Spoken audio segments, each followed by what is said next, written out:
ओम नमः शिवाय। आज हम हिंदी विषय में वचन के बारे में एक नया टॉपिक सीखेंगे। वचन किसे कहते हैं और वचन के कितने प्रकार होते हैं।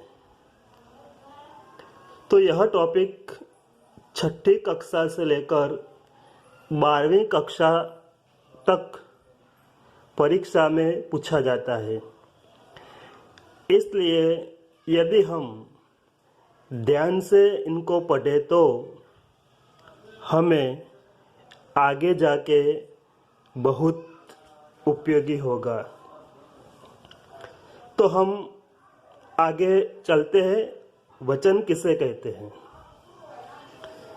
तो शब्द के जिस रूप से हमें उनकी संख्या का बोध होता है उसे वचन कहते हैं। जैसे लड़का, इससे हमें पता चलता है कि यहाँ केवल एक ही लड़के की बात बताई गई है या कही गई है। इससे हमें उसकी संख्या का पता चलता है। तो हमें अभी देखा कि वचन जो चौक्कस संख्या पर आधारित होता है, जो हमें वचन के सही डेफिनेशन का मालूम होता है। अब आगे चलते हैं। तो वचन के प्रकार। हिंदी भाषा में वचन के 2 प्रकार है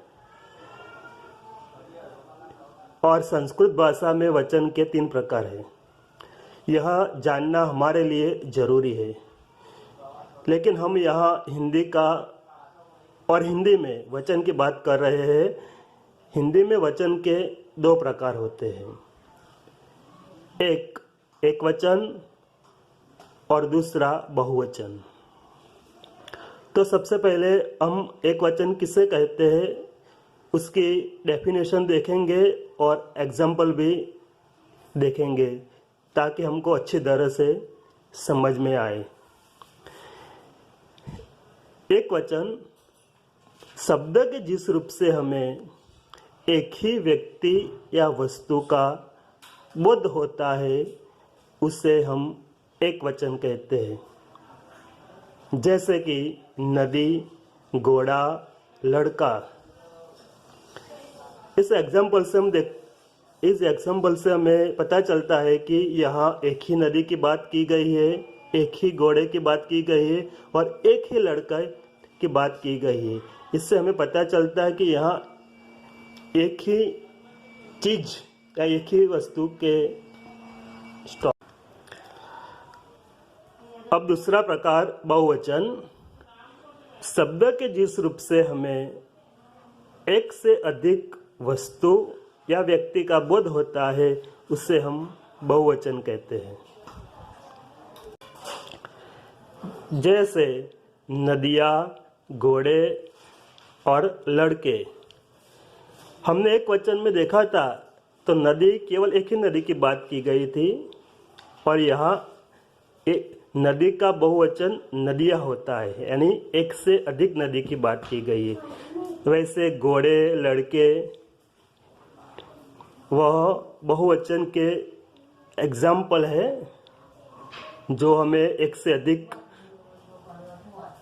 व्यक्ति या वस्तु को निर्देश करते हैं। अब मैं एक वचन और बहुवचन के कुछ उदाहरण आपको देना चाहूँगा, यानी कि आपके समक्ष पेश करना चाहूँगा, जिसको हम बारी बारी से देखेंगे। जैसे कि किताब का बहुवचन किताबें होता है। लड़का तो लड़के, रानी, रानियाँ, कलम, कलमें, तोता, तोते, माला, मालाएँ, तिथि, तिथियाँ, खिलौना, खिलौने। ऐसे बहुत सारे उदाहरण हैं, लेकिन हम यहाँ इतने ही उदाहरण सीखेंगे, देखेंगे और समझ पाएंगे। ठीक है, तो आज इतना ही हमारे लिए बहुत है। आगे हम जब दूसरे वीडियो में मिलेंगे तो नया टॉपिक लेके आएंगे। तब तक के लिए इतना ही काफ़ी है। ओम नमः शिवाय।